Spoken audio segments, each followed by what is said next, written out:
So I wanted to say a few things. First things first is I'm always in the constant process of learning and growing. I'm never fixed. I'm always learning. So all the videos in the past are just, you know, things that I said at that time that sort of were realized to me. But what was back then could be wrong or right.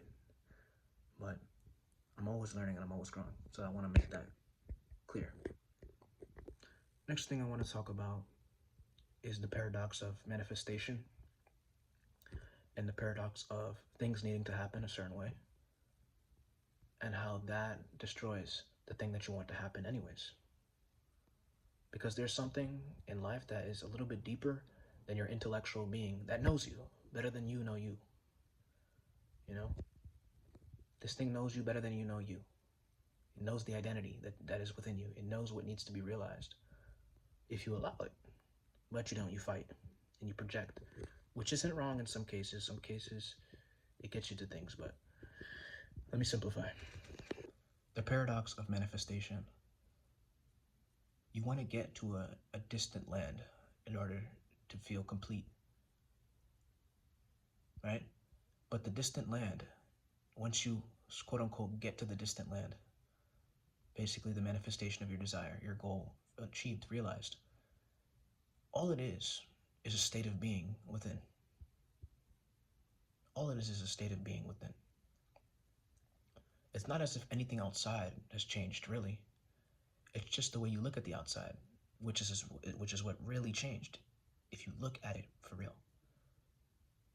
If you really, really look at it. Because look at this body. I'm going into a tangent here. Look at this body that we're in, this suit. It's an amalgamation, a formulation of identity. It's not as if the outside world does anything. It's the meat suit that gets thrown around in the sphere of outside world. So whatever is within the meat suit, the body, the mind, is what gets manifested outside. So it's all identity based.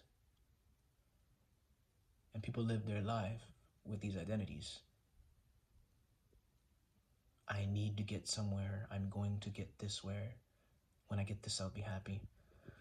So that's the paradox of manifestation. So it brings me to the next point, which is something that I was thinking about earlier in the day, and I can bring it full circle now, which is all it is your ability to become willing to what it is you want to manifest. Nothing you can do, no amount of actions you can do. It's all the willingness that really sets it in motion.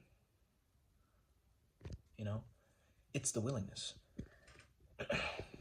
that sets it in motion. It's the non-counter intention.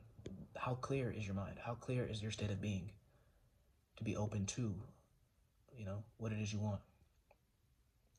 And in that way, what needs to happen will naturally flow.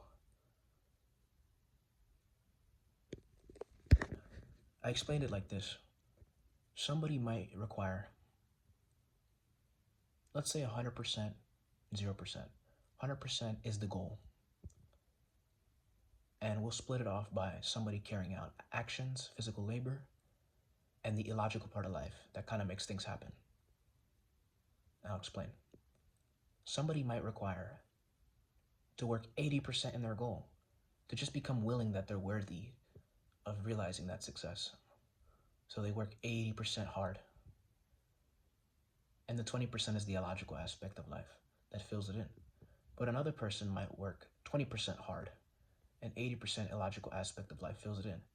This is what I mean when somebody works 10 years, another person works 2.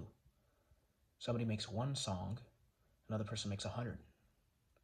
Russ made 11 studio albums and had to make a song every week for a whole year, 8 months, until things begin to pick up motion. Others had to, form groups, be bad, be mean, be mischief, and drop a couple songs, But it's all the willingness. It's really an identity thing. It has nothing to do with good or bad. It's just all the willingness of the being. Most people, though, in their first song, they aren't willing. They will be like, this is bad. They won't take it serious. They'll feel off about it. They won't really have the serendipitous, non-attachment, um, fully there type of feeling. So the song won't do anything. But if they were to be fully, allowing, then that song could be number one, even if it's bad. Doja Cat had a song called Moo, whatever the heck. Dude, that thing like made her like kind of viral. It didn't make any sense. But it kind of took her there, And it was all for fun. You know what I'm trying to say? Like she did it for fun. So it makes no sense. Her willingness was a little bit opened. Let's keep going. So it might require you to do many actions to become willing. Or it might require you to do a little bit of actions just to be willing and open. Before the serendipitousness of life comes in, the non-linear, the illogical aspect of life, the thing that you can't really grab but you know is there and is holding you up. You're a meat suit, you're a body. If you open this body up, it's just a bunch of organs spilling on the ground. This is what it's getting mirrored through. So to say anything on the outside can influence the meat suit is just ridiculous, if you understand what I'm saying. How important is non-attachment to physical action? Physical action, you cannot do anything. It's the ability to act, to be fixed in the new identity, to have no counter intentions, to just be fully allowing. And you're performing an action not because you need to get anything done.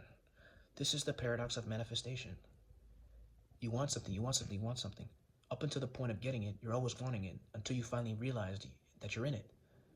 It was never the action. It was just how much willingness it took you to realize it. Did you need to put in this many hours? Did you need to do all this stuff?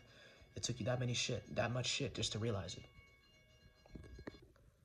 So basically, bring there here. Bring what it is you want here in a realized fashion. Because if you look at it at the end of the day, all it is a state of being, a state of emotion, a state of energy. When you finally get there, you realize that it was just a state of being, a state of emotion, and energy. Now it's constant, so now it's there. Why don't you bring that constantness here, now, already? Now, this doesn't mean stop going to the gym, stop exercising, stop getting cardio, stop getting nature, stop eating healthy, stop doing yoga, stop trying to be a good person, stop getting nature, stop practicing whatever it is you're practicing. Maybe you need to stop certain things, but this doesn't mean stop any of that, because certain things make you more willing. Certain things make you more willing. Meditating might make you a more willing human being. It's not that you need meditation to reach a state of peace. It's just that meditation makes you more willing.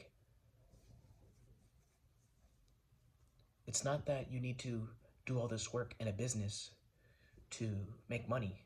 It's just that doing this work in the business in a specific way with the three-dimensional shit that you see makes you more willing to success. So then you succeed. It just makes you more willing. But a lot of people work, never reach any ounce of success that somebody else has because of this willingness factor. Maybe go around the whole earth. But if you're not willing, you still won't get there, So, it's all about being willing. And when you perform action, you don't perform action to achieve anything. You cannot achieve anything. Your state of consciousness is the achievement itself. Your willingness is the achievement itself. Really look at it.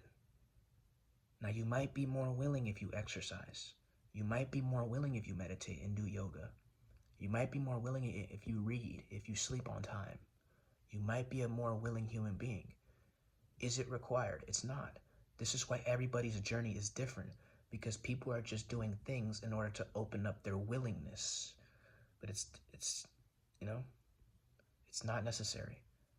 But this doesn't mean stop and completely abandon what works for you. You do what works for you. Keep what works for you, get rid of what doesn't work. and keep at it and keep knocking at the door, and it shall be opened unto you. Something like that in the Bible. The kingdom of heaven is within. Look nor hear nor there, for the kingdom of God is within. When you pray, believe you have received, and you shall receive. This is the ticket. Last thing, there is nowhere to go. There is no place other than here that is going to be better. Here is the only place that is complete. It is the mind saying that you need to get somewhere in order to be happy. Bring whatever it is you want in a desire fashion. Bring it here now. Bring it here now. Really sit in the mind and just bring it here. Because when you get there, you'll notice that it is just a state of emotion and thought and identity.